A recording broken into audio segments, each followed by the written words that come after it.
Yay, nandito kami ngayon sa lugar na nagtatanim ng gulay. Delikado na maigo mo sa no? Ko na gyud ang among kamuti. Oh, kantak ko na.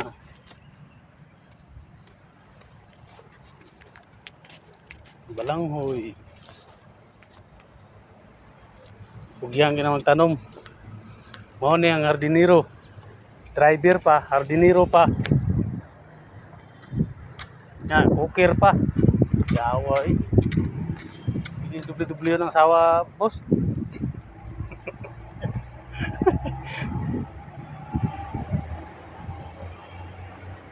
Palpak ko, sabi mga tanom.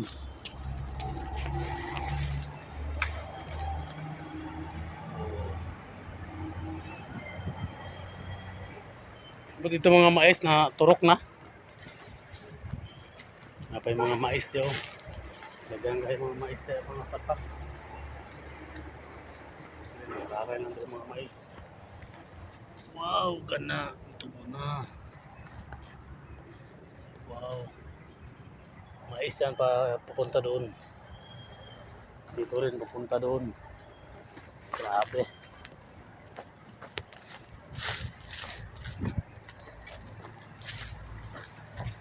Basta magtanim, may tiyaga. May aanihin. Pa kahit para malaking init pero kayang-kaya. Yung okra, yung paborito ko sa lahat. Yan, ikilaw ko lang yan. Saka may mais din dito. Yan o. Maraming mais na tinanim. Yan o.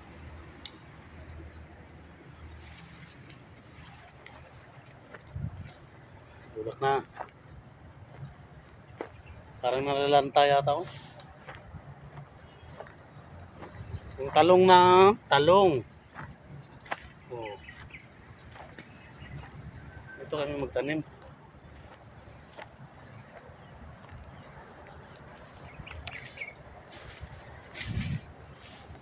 Munggay. Yung tanglad. Alam mo maliliit pa yung mga talong, malalaki na yan oh.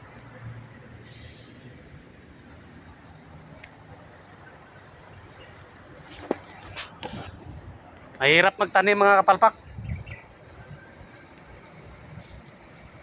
Kaya pag makabunga na ito, marami nang may-ari. Boss, pag malaki na ito, marami nang may-ari.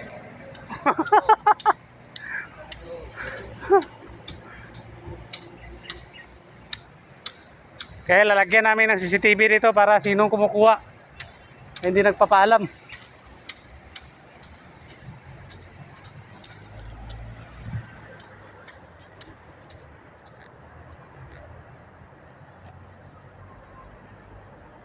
Okay pala doon pa sa kabila, pupunta doon. Grabing init oh. Silawa sa init eh.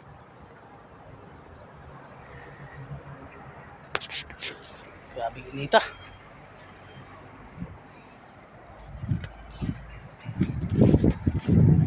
Balik muna ako kasi si ma'am lang mag-isa doon sa loob. Kaya baka may magde-deliver.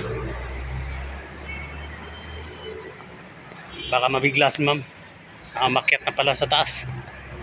Kaya double ingat tayo mga kapalpak. Thank you. Thank you sa mga followers ko, sa mga friend on Facebook.